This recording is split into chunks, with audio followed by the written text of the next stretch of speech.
All right. Good morning, ladies and gentlemen, boys and girls around the world, to our lovely audiences.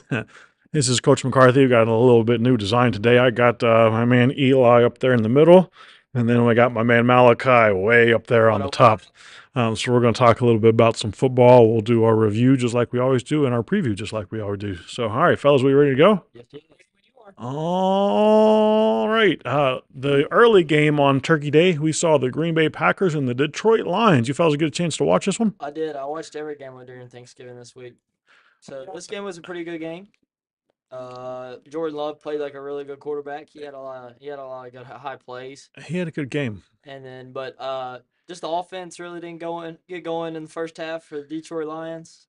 Uh, and then the offense really kicked off for the Packers in the first half. That really decided the football game was the first half. Yes, it did. What do you think about that, Eli? Jordan Love has definitely been playing well these past few games. I mean, it What, really started against Pittsburgh. 3, 4 games? I Yeah, guess the last three or past three four. or four. Yeah, he's been playing well. He's been doing really well. The stats don't show it completely, but he has been playing well. And the important thing to note here is the 0 sacks that Green Yes, Bay allowed. Green Bay allowed 0 sacks, so Love was able to do a lot of things. He has been playing a good game. I myself was surprised. I thought Green Bay played a really good game and did a lot more than I thought they were going to do to Detroit. I thought Detroit was going to run away with it, but it just didn't seem to work out for them. Christian Watson had a big game. I know they targeted him early and often. And Amon Ross St. Brown, as we've talked about, is always going to be open. Seems like he's the 7-Eleven for the Lions. Yep. So, all right, game two on the docket was just Not a, not a good game unless you're a Cowboys fan. that's what you call a little butt kicking. Yes, it was. Dak Prescott. Sorry, folks. Dak Prescott is staying hot again with 4 touchdowns this game. He's had a great last couple games. Yeah, he's played really well. He's lit it up, and I mean also like Eli said about he didn't get a touch. There's no sacks. Nope, no sacks again for him. He did well. Pollard played well with a long of 27. I mean, and he shared the ball to everybody. I mean, Brandon Cooks had 5 receptions. CD had not had or 5 targets. CD had 9 targets. Yep. So he was distributing the ball around a lot. Now on Washington's side of things, it is important to note here that Sam Howell has indeed been throwing the ball well. I mean, maybe the stats don't show it completely, but 300 yards passing, you can't complain about that, Nope. especially in a game that was really over from the beginning. And getting Yeah. sacked 4 times, I you really definitely can't That definitely do much didn't. about that. That definitely didn't help. So for Washington, like we said, Sam Howell had a great game. Brian Robinson was always going to be on the field. Didn't quite get the touches on the receptions out of the backfield, but definitely did get some carries. But they just couldn't match what Dallas was able to do. Sam Howell got a rushing touchdown, so that's their only touchdown of the game. Yeah, So I mean, they got to be more productive, I guess, definitely with their. in the red zone with their wide receivers and their running backs. Oh, Washington was never supposed to be good this year. This was always an evaluation year to see if Sam Howell was indeed the guy. And so far, from what I've seen, he's looked all right. he looks okay. I don't know that Sam Howell's going to win you the Pro Bowl anytime soon, but he can definitely get the job done. He's got some maturing to do, and I think he's taking those steps in the right direction. So we'll see if he can The big continue that thing, growth. the big thing for him is that he needs to be more careful with the ball. But I think that's kind of what you're going to get with him. Yeah, those young guys, they're still trying to figure it out. The game's moving pretty quick and looking for those receivers. So we'll see if they can get it squared away. We'll look at their next week when we get there. The evening game, the machine that is the 49ers, I think is going to roll all the way through. I don't know if anybody's going to be able to stop them. Yeah, they got they're just I mean they're just a tough team to beat because I mean they got weapons everywhere on the offensive and defensive side of the ball. Their defensive line is great. Their offensive line is great.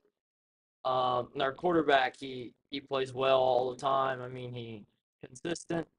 They got a great running back in McCaffrey that you can see for 19 carries for 114 yards with 2 touchdowns. That's a really good week. That's a great game for him. He had just 5 receptions coming out of the backfield, and I think Purdy does what he needs to do to win the game. Yes.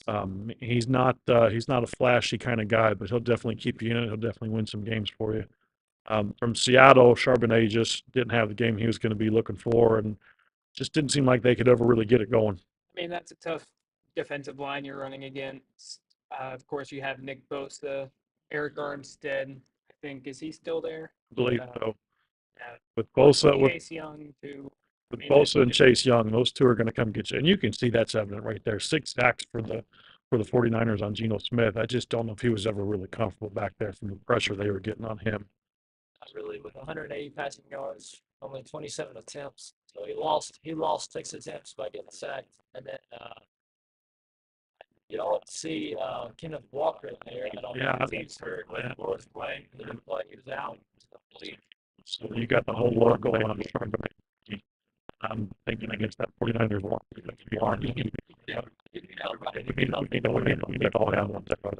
If they can get down the game, they didn't get a chance to get this one. But looking at it, it looks like Kenneth Boyle did not have what he was looking for. I just see one. I just think it was the pick six at that time. Whenever they should have just kneeled it. And I didn't really watch this game, but if you're gonna just kneel the ball to get it that time, I wouldn't throw a Hail Mary pick six. Oh, I did see that. They got cut on like the goal line.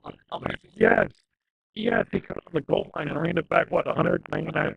99. It's like, yeah, you caught it right at the line, less than that. Yeah, that was not a good way down a half of the Jets, but I think that's kind of how their season has been going for them. Yeah, that's just not a good year. I mean, JETS, Jets. 7 sacks as well. Yeah, they were able to eat after them a little bit, and we see 2 big plays to Tyreek Hill and Waddle for 114, 102 yards. Those guys got their carries, most of them 20 carries. Just from looking at the stats, it looks like the Dolphins could do anything they wanted to do, and it was going to be right. Yeah, he shared the ball too. I like to see from Jalen Waddle went 8 of 8, so that's good. 8 of 8. It's a good day for him and 9 of 12 for Tyreek. So they were able to find their open receivers and get things going in the right direction. They're just hard to beat because they're just so fast. Might be able to see them against the 49ers. That'd be a heck of a Super Bowl. That'd be high-powered offense versus a great defense. Yes. So we'll see what happens there. The Saints and the Falcons. Local product Desmond Ridder came back and got the W.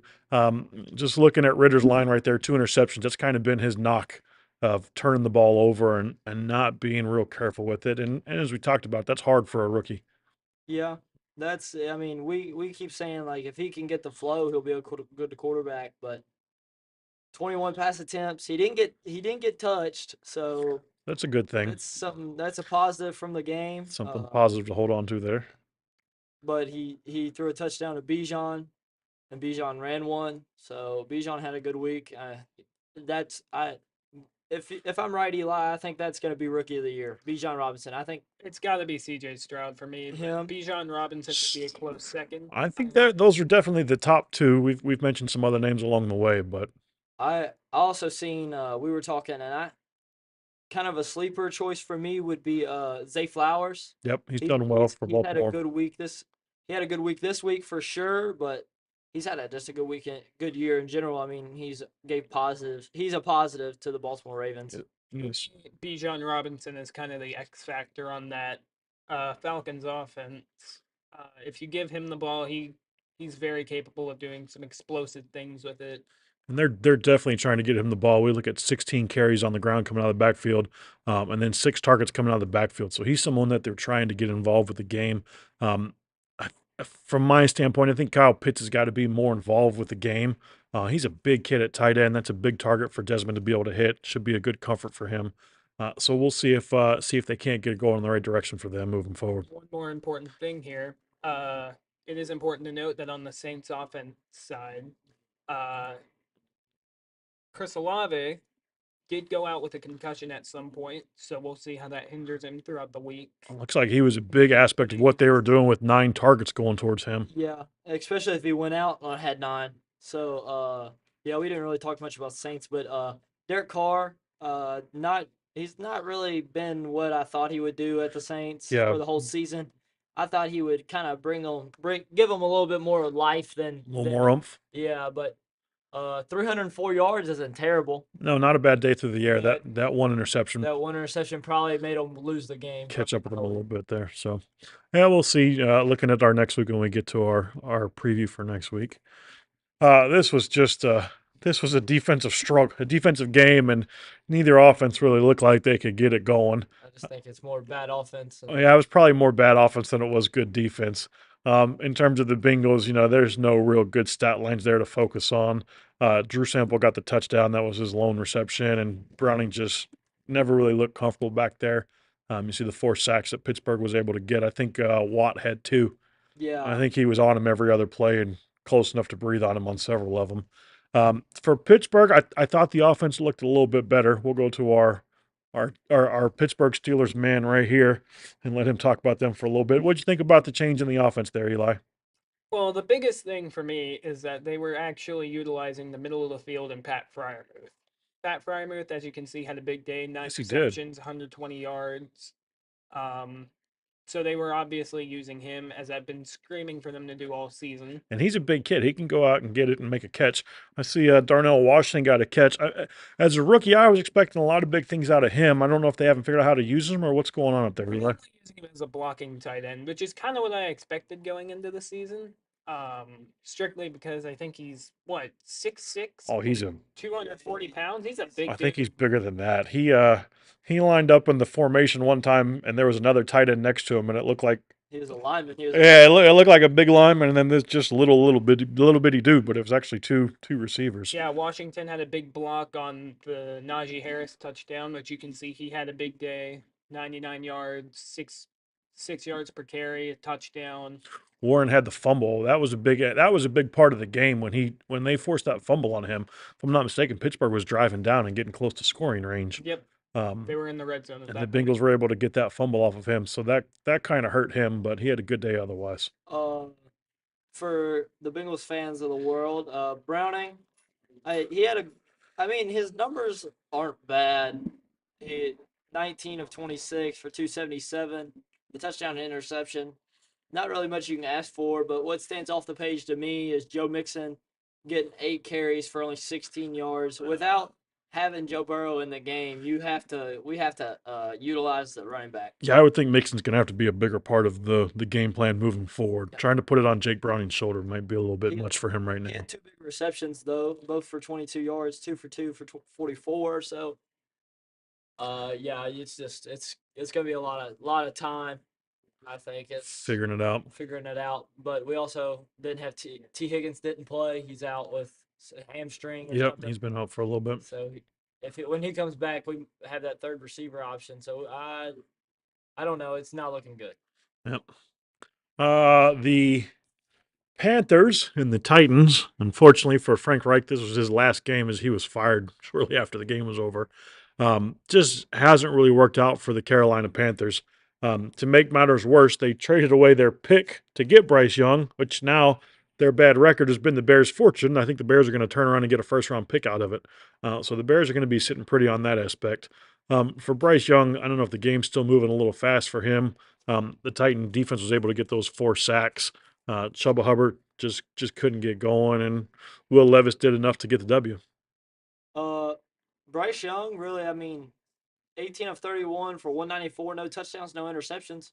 He protected the ball, but that was the big thing coming in to him this year for him was if he was going to be a big time quarterback or make the Panthers have a turnaround season as a rookie or like show out. But he's not really he not really had no No, breakout game, nothing big. So no. King Henry got 2 touchdowns for the Tennessee running game, yeah, so still he's still around there. We haven't seen much out of him lately, but that was a good game for him, and they definitely needed it. he needed to see the end zone though, so that's good for him. Most definitely. But he probably 18 carries for the size he is. I mean, I would see him get more than 76 yards off 18 touches. We would hope. But yeah, We I would for hope. think sure. a big question of mine is how much did Bryce Young's play compared to CJ Stroud's play have into the firing of Frank Reich? I'm gonna imagine there was some aspect of that. Reading some of the articles, it seemed like everybody was on board for taking Bryce Young with the pick. CJ Stroud was in the mix, but he has definitely had a much better year than Bryce Young has. I don't know if you can compare surrounding or what's around him.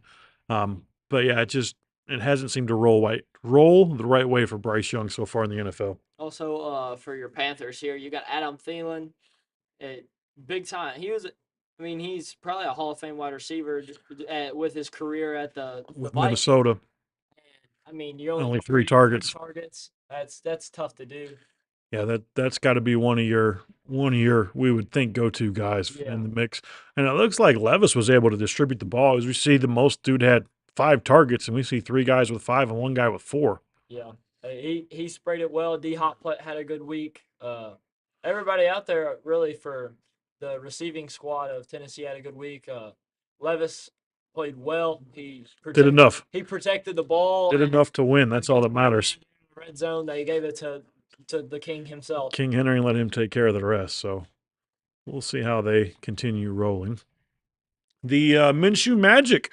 I think did you pick the upset? Somebody picked the upset. It was me. Yes. Somebody did pick the Colts on the upset in the Minshew Magic show. Well, the one thing I heard from the game is apparently Jonathan Taylor might be out. Yep. That's He had surgery on that finger of his. so he's out for the year. No, I don't think it's for the year, but he will miss multiple weeks. I think that's going to be a big impact for the Colts offense and what they can do. Yeah, because look at him this week. He finally came back with 2 touchdowns. I mean, that's his best week back for sure. So They, it hurts my fantasy football team for sure. and we see Mike Evans always shows up. He got his 2 touchdowns, so he's the big part of the Tampa Bay offense. 27-20, close game. I think this was the lowest scoring game. It was not anything that a lot of folks were looking for. You see the New England passing couldn't figure it out with 3 interceptions. On the contrary, Tommy DeVito got sacked 6 times, but was able to find the end zone the one time to Isaiah Hodgins for the touchdown, and That decided the game. that decided the game right there. The thing that stands out for me a lot with New England, we've talked about their quarterback play, but you see Ezekiel Elliott, only 9 carries and 46 yards. It hasn't worked out for him going to the Patriots. No, I don't. I don't know. I've not really watched the Patriots much this season because you know why. Mac Jones is not a very good quarterback. No. Um, And Juju Smith, I think people were expecting more out of Juju and Ezekiel Elliott. It hasn't worked out for them so far this year. yeah. I think the most notable thing for me on the Patriots end is that Mac Jones was in fact benched at halftime Yes, he did for get Bailey benched. Zappi. Yep. And Zappi, unfortunately, did not perform any better. No. So, and I think the head coach might be in the hot seat there up there. So we'll see if they're going to stick with him or make a change. Coach Bill Belichick. Belichick's been there a long time. See if he can get it right or what they're going to do with that program. This was actually a really good game, 24-21. I tuned into this game for off and on, flipping back and forth. I did tune into this game. I did indeed see a lot of big plays, and C.J. Stroud played well. I think it was a defensive error. I think we had a fumble. I think we had a fumble from Singletary late. Is that what it was? I think that kind of decided the game. He had a good game. Calvin Ridley, 5 receptions for 89 yards. He's starting to find his way there for Jacksonville. Trevor Lawrence had a good day with plenty of yards. Etienne showed up on the field.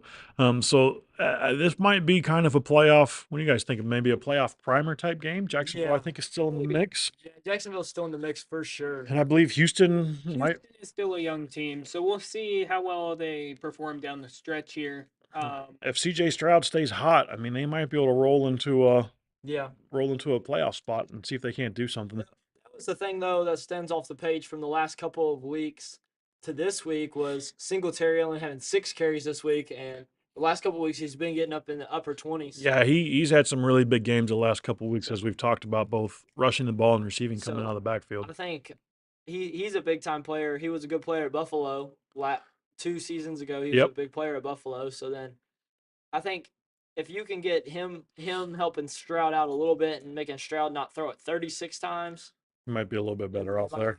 Yeah, they're gonna have a high-powered offense. If he can keep that hot hand, like I said, it'll be very interesting.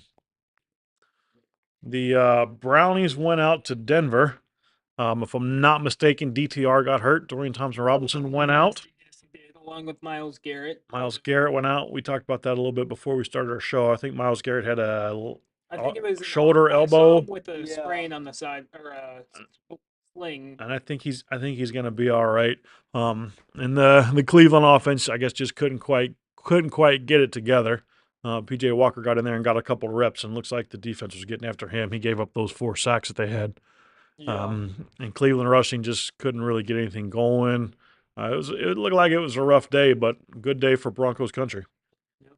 Uh, Broncos. I did see a thing. This is the first ever NFL game to ever finish 29-12 as a Oh final yes, score. scoregami. Finish scoregami. Yes. I did hear this is a new score in scoregami. Yes. 29 is a hard number to get to. I'm not Yeah. sure. I'd have to check on the score play by play to see how they got there, but Yeah. that is a different a different number for us. The Rams got their offense going. Matthew Stafford had a hell of a day with 4 touchdown passes, and Kyron Williams, look at that, 16 carries for 143. Welcome back. Yeah, That's that's a heck of a day. that's a best running back game I think on the ground so far this season I for would sure. I would say that's definitely the best one that the LA Rams have had. Yes. I'm going to go out on the limb and say that one. 143 yards. That's a heck of a day for him coming out of the backfield. And like we said, Stafford with those 4 touchdown passes. And whoa, I mean, we look at Kyron Williams on the bottom there, 6 targets and 6 receptions out of the backfield with 2 touchdowns. So he definitely had a. Had a big week. Yeah, I don't know much about him, but that was probably his career day. For sure. I would imagine. Uh, for the other side of the ball, throwing the ball 45 times. Woof. That's about right for Kyler Murray, but it's hard to win some NFL games when you're doing that. In his defense, they were losing that entire game. So yeah, you're gonna have to make some throws to try and come back from it. Hollywood Brown with the 12 targets there and 6 receptions. So a little bit slow day for him. See if they can get that offense going there in Arizona. The Raiders, and then just I don't think it wasn't in the cards for them this week with Aiden O'Connell at quarterback. Jacobs had a decent day coming out of the backfield, 20 carries for 110 yards. Don't see him popping up anywhere down there for any receptions. Oh no, yes, Josh Jacobs. They had four for 15, so not a bad day from that aspect. And the Mahomes show just keeps on keeping on. Yeah. As long as they got Travis Kelce and Taylor Swift, I think they're okay. Rasheed Rice, 8 receptions for 107 yards for the Chiefs. I believe he's a rookie, so that's a Yeah, good day that's a for good him. day.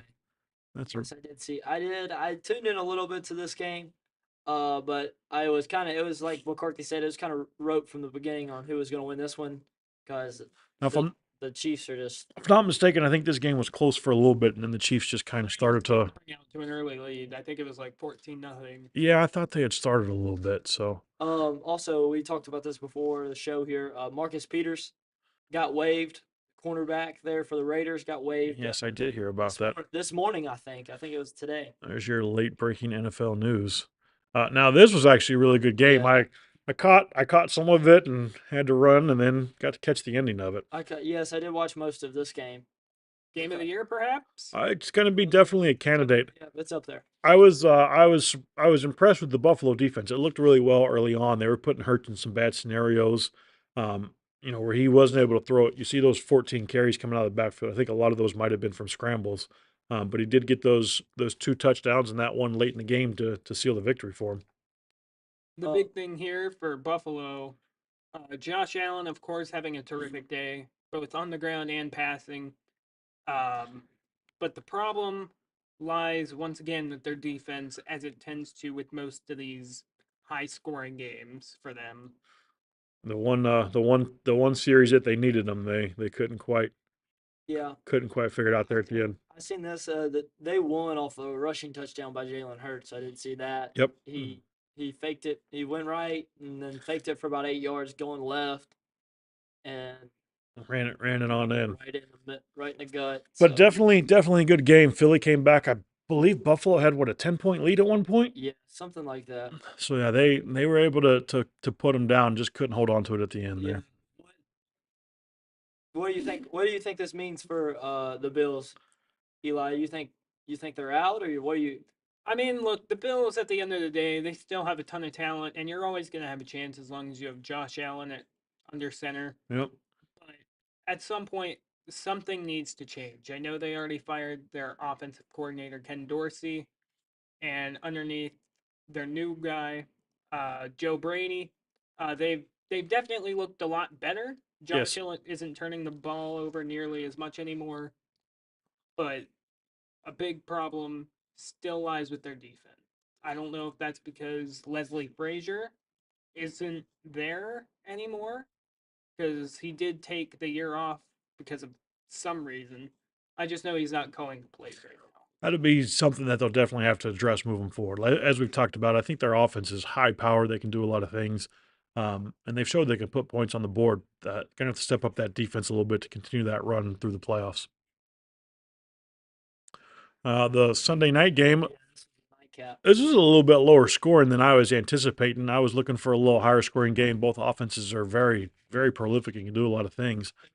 Honestly, it was a bad game by Herbert. He really didn't get going quick because you can see 29 to 44. Yeah, not a. he look at Keenan Allen. That's what jumps off the page. 14 of 16. It looks like he was kind of only He was the only guy they had out there. It looks like. the only guy he was looking at probably for most of the night. It looks like the Chargers defense was able to at least slow down Lamar Jackson. You're never really going to stop him, but slow him down. 11 carries for 39 yards.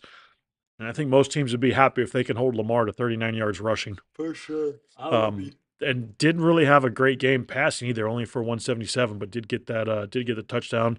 And as you fellas have talked about, Zay Flowers quietly might be in the running for it. He had a rushing touchdown, and then we see the receiving plays as well. He had a rushing and a receiving touchdown this week, and I think that's his first touchdown in the U.S. He has about 4 touchdowns on the year. All in That's his first touchdown in the U.S. all in Germany, all in other places, huh? Frankfurt. I think a big Frankfurt. surprise for me on LA's side is that Austin Eckler only had 10 carries that game. Yeah, that is a big difference there because with only a long of 6. Couldn't really get him going, looks like. All right. The Monday night game. You fellas watch this one? I did not. I did not tune in. Did you watch this one, Eli? I sure did not. I tell you what, I watched the game. In the first half, Chicago Bears had the ball for probably but maybe 4 minutes. So Minnesota had a couple 3-and-outs. They just couldn't get going. Chicago was able to put some things together and put some drives together, but they just stalled. Field was able to do some things and make some plays. And then it seemed like as it got closer to the red zone, I don't know if the defense got a little tighter or Chicago just couldn't quite figure it out. They were able to come away with the win. I'm guessing that was 4 field goals to get to 12. And then for the Vikings, you see Dobbs had the only touchdown that he had was to T.J. Hawkinson there. Gave it away 4 times, 4 interceptions. Yep. That's not winning football. No, it's going to be hard to win when you're throwing 4 picks and losing 12-10 with 4 picks. Also, I mean, you had a chance to win, I guess, if it's 10-12 and you threw 4 interceptions. So. Yeah, I mean, one of those had to have been pretty close, and they had to have some plays there in the fourth quarter that could have got them within scoring range. All you're looking for is a field goal. DJ Moore had a great game there, 11 receptions for 114 yards. And we kind of talked about this and touched on this a little bit earlier. But the Bears gave up the number 1 pick to the Panthers, who took Bryce Young, who hasn't quite worked out for them. In return, the Bears got DJ Moore, who right here had a great game, and they also received the Panthers' first-round pick this year, which is going to turn out to be the number 1 overall pick. So, great trade from the Bears standpoint. We'll see how it pans out going forward. All right, our games coming up this week. We have 1, 2, 3. We have 6 teams on the bye. So Buffalo's got a chance to figure out what's going on with their defense. Maybe the Bears can figure out a little bit of some more offense for Fields, and the Raiders can figure some things out, as well as the Giants. Maybe just every team can figure something out. We'll see if they can't get going in the right direction. This will be a good rest week for the Baltimore Ravens for sure. Yeah, they definitely need it, just like everyone does. Starting on Thursday, we have the Thursday night game. Looks like we have the Seahawks and the Cowboys. I just don't know if the Seahawks are going to have enough offense. It looks like the Cowboys have really been lighting up the scoreboard lately. Seahawks' defense is not as good as everyone thinks it is. Or as it used to be. Yeah, for sure. Of course, Kenneth Walker probably not going to play once again with that oblique injury. So be on the lookout for that. But overall, I'm going to have to take the Cowboys in this one. I'll probably agree with that. I think we're all 3 going to take the Cowboys for this one. I think we're all on that train.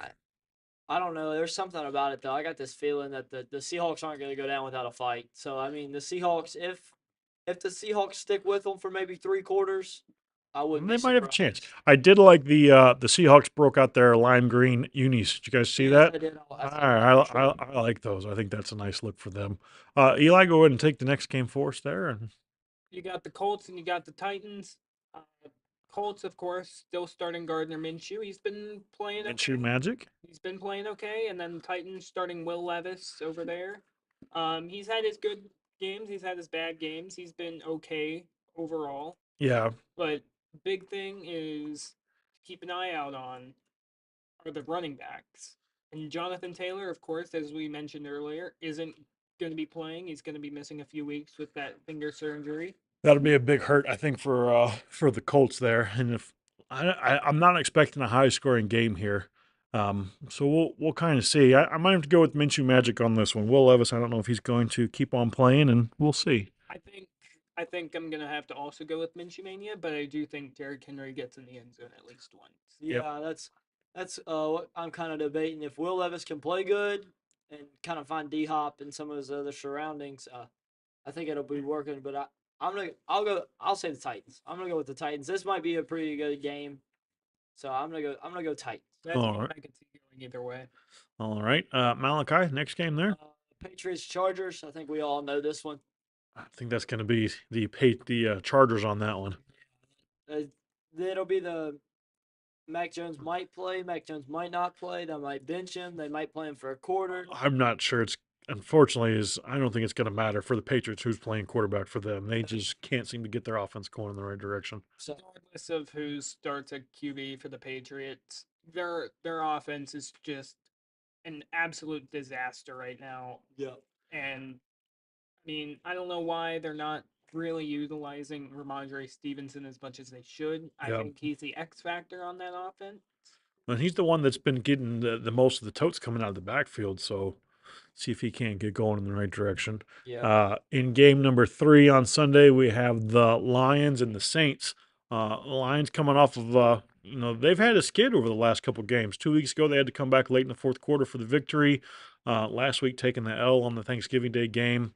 We'll kind of see what goes on, but I expect the Lions to turn things around. I expect Goff to have a bigger day going down there to New Orleans. They're playing in the Dome, so going to be perfect weather for that one. And as we saw, the Saints just haven't had that potent and dynamic offense they've had in the past. Yeah, I got a comeback week from the Lions. I mean, they've been playing really good football all year. I really didn't expect them to have a big year like this. So I'm gonna go for sure with the With the Lions. Lions, all right. This is a game I could definitely see being close. Uh, of course, Lions have a terrific offense. New Orleans has a really good defense. Um, but I think I'm just gonna barely go with the Lions. Probably a touchdown game. All right, going to be close, huh? All right, the next game we have the Falcons and the Jets. Neither team has really just lit it up. The Jets have a good defense, so that could be a challenge for Ritter and for Bijan Robinson to get going. I'm not sure what the over/under on this one is, but the under might be in play here. Yes, for sure. I bet I would still think the Falcons are the favorite to win, but I'm gonna go with the Falcons. Yeah, I think the Just Falcons might pull that one yeah, out. because the Jets really don't have too much big offense going for them No. Yeah, I'm gonna have to agree with that. Bijan Robinson, if he can get going, they're gonna have a big day. Jets are still starting Tim Boyle, and as we saw last week, I don't think Uh, he's the answer there. no, unfortunately not. Unfortunately not. And so, yeah, I'm gonna have to go with Atlanta. All It's right. gonna be a low-scoring game. Both teams have a really good defense. What do you got for us on the next game there, Eli? Oh boy. So, few things. One, this is the kind of game the Steelers tend to lose. This is what we call a trap game. Yep. So I very well could see Pittsburgh losing this, but I'm gonna have to go with them. Um, Is this at this is in Heinz Field. Heinz Field? So the weather might play an impact there. Um, I think TJ Watt might have a big game. I mean, he's gonna be going up against the rookie tackle Paris Johnson. Has not looked good. So And I mean, Arizona's going to put the ball in the air. So if they can, I think that might be the biggest issue that Arizona's going to run into is going to be protection for Kyler Murray. I would agree with that. But if he can get a little bit of time, Marquise Brown can definitely Oh, carve up that secondary. yes, he can. He could probably outrun anybody they got back there. Yeah, So yeah. we'll, But Eli was saying it's a trap game. That's for sure what this is. Uh, this game could either go any way. I'm gonna go with the home field The advantage. home field advantage, the Steelers on that one. Yeah, I'm gonna have the Steelers on this one. All right. Baker Mayfield and Bryce Young. I'm going to have to give the edge probably to Baker Mayfield and Mike Evans on this Yeah, one. for sure. I'd expect them to have a big day, and I think Bryce is going to continue to struggle. I'm not sure. I'm sure they've named an interim down there for head coach, so Yeah. we'll see if maybe that'll be a little bit of light for the fire that they need in Carolina, but don't know if it's going to be this week. What do you think, Eli? Unfortunately, for the Panthers, this was never a year where they were gonna be world beaters and make the playoffs and go on a deep run. This was always just an evaluation year, try and figure out if Bryce Young is the guy. However, the problem with that is that that team is just so terrible all around. It's really hard to evaluate them. But I will go with the Bucks All here in right. this one. I think we're all going with the Bucks on this one. I think we're all going to go with the Dolphins on the next one. I don't know that the Commanders are going to have much of a chance on that one. Yeah. Dolphins. I mean, yeah, Dolphins. Sam Howell might have a good week, but I think it's against going to be Dolphins, too much he's not gonna be good enough. too much offense. I'm gonna also go with the Dolphins, but I do think it'll be a close game. I think Sam Howell's gonna throw for over 300 yards and 3 touchdowns and maybe a pick. All right. So I think that's all the early morning games. So I think we're now starting to talk about the afternoon docket of games. And I think the afternoon docket might look a little bit better. The Broncos are starting to surge a little bit, and the Texans. I think this is going to be a really good matchup. Denver has a really strong defense. Texans have that strong offense. This could be a good game to watch. I think I'm going to go with the rookie CJ Stroud. I think he might just have a little bit too much magic for them. I'm going with the veteran Russell Wilson. I'm going to take Russell Wilson. All right. Broncos country, let's ride. All right. To be honest, this matchup I think is going to come down to coaching between Sean Payton and D'Amico Ryans. And although Sean Payton has been coaching well these past couple of games, I'm going to go with the Texans. With the Texans? Would that be an upset? I don't think I'm so. not sure who the favorite is on that Yeah, one. you didn't see the This line. this might be a 3 point, 5 point type game. This one's going to be close, I I think think. it'll be pretty high scoring too. Yeah, if it would be really high scoring or really low scoring. It depends on how the quarterbacks play for sure. Like Most if definitely. Stroud can go Can't get going. off, and then Russell Wilson, I mean he's a Hall of Fame quarterback. He played very well at the Seahawks. Not really found his foot here in Broncos country, but I think he's getting a little bit closer to finding yeah, it. We'll see if he can get it going. they're back to 500 for so they're 5-5. So we can They got a shot. Maybe we'll see. something. The Brownies looks like they're going to travel out to L.A. if I'm not mistaken. Yep. Whew. Neither the Browns have been playing good as of late. The Rams kind of struggling a little bit, trying to get their offense going in the right direction. And If- without Cooper Cup at the wide receiver. I think He Cooper played last week. Cooper did Cup played. Yeah, he He didn't. played He last didn't. week. He didn't get involved in the game just a whole lot as far as the stat line goes, but he did get back on the field. And the strength of the Browns has been that defense. So we'll see if DTR is back. I know he got banged up and got pulled out of the game. And PJ Walker, the star from the XFL and USFL and every other side league there's been. Um, I just don't know if the Browns are going to have enough offense to be able to run with the Rams. So I think the Rams might take this one away. Yeah, I'm gonna go with the Rams as well. I'm going Brownies. The Brownies? Yeah, I'm All right. going Brownies. I just don't know. I think I have faith. I have faith in the Brownies this week. Colby Young. Colby the Shout out. Cheese. Got a shout out for Colby the Cheese and his Brownies. The other afternoon game, this might be the best game on the docket, I think. The 49ers and the Eagles. I think this might be a potential, this would be what, the NFC, right? This might be a potential NFC championship preview match. For sure. With how both of these teams are playing, this game will decide a lot. And Could have some home field advantage yeah, you're gonna during the be, playoffs riding on this one. they're at Philadelphia, Mhm. so I think I might take Hurts pulling it out at the end, just again somehow finding a way. yeah, but it's gonna be a game time decision for sure for who I choose. But It's a hard one. I'm going Niners. I don't know. They're just That's a hard one to pick. Actually, I think both teams are playing really, really well I as of late. can't hop on the Eagles train yet. Can't do it. The All right. Eagles, you may not realize it, but the Eagles are actually ranked 19th in team defense. Yes, So I want to go with the Niners, but the Eagles are just such a juggernaut. I have to go with them. So we'll see how that one plays out. Next The week. Sunday nightcap, we got the Chiefs and Green Bay. Jordan Love's been playing great these last 3 or 4 games. We'll see if he can do it again. They're going to need every bit of Jordan Love they can get, and also Christian Watson at receiver. They're going to need big games from those two to just have a chance, because the Chiefs are going to put points on the board. You're not gonna stop them. You might be able to slow them down a little bit. At the end of the day, I just don't know if the Packers are going to have enough, both offense and defense, to try and make a run. So I think the Chiefs pull this one out, and what could be a good game as well. Is Taylor Swift traveling to Green Bay? I don't know. That might have some impact on how Mr. Kelsey plays. Yeah, like Coach said there. It's hard to beat the Kansas City Chiefs because you never know what Mahomes can do. He impresses me every week, so I'm gonna go with the Chiefs. All right. I'm gonna have to agree with that. Everybody's on board for the Chiefs. All right. Yeah, Jordan Love has been playing well, but the Packers' defense is not amazing, as we saw last week. To kind of put No. the Lions back in the game. And they've had some good teams before and some great defenses, so a lot to measure up to. The Monday night game, unfortunately for the Bengals, they get a Monday night game against a great opponent, but I don't know that Browning's going to be ready for the Jaguars defense. And as much as I hate to say it as a Bengals fan, I think the Jaguars are going to pull through on this one. Yeah. With how we looked last week, we got a lot of work to do, and Browning said a quote to start uh, his week. He said he's won football games at all levels.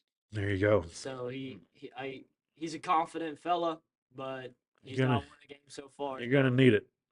He's You're let's see if gonna we need can it. let's see if he can win a football game. But I'm gonna go with the Bengals. Yeah, I'm gonna have to go with the Jaguars here. I think that this is a game where the offense needs to show up because, of course, you still have the playmakers on the bungle side of the ball. Yep. So yeah, I got if if Browning can get the feel for the game and get going quick, I think we I might have think a they'll shot. they'll have a chance, but beyond that, so I know the NFL does some flexing with their schedules, where they'll change some games out. And as a Bengals fan, you love to see those Monday night games, but I just don't know if this is the time for a Monday night game. I almost think the 49ers and the Eagles might do a better slot on that Monday night, with it being such a prime time and key matchup. So we'll see if they can't pull it out. So, folks, thanks for joining us. We will catch you next week with our Week 13 review and Week 14 preview. So I am Coach McCarthy. I'm Malachi Mefford. I'm Elijah Hansford. So, like I said, thanks for joining us, and we'll see you next time.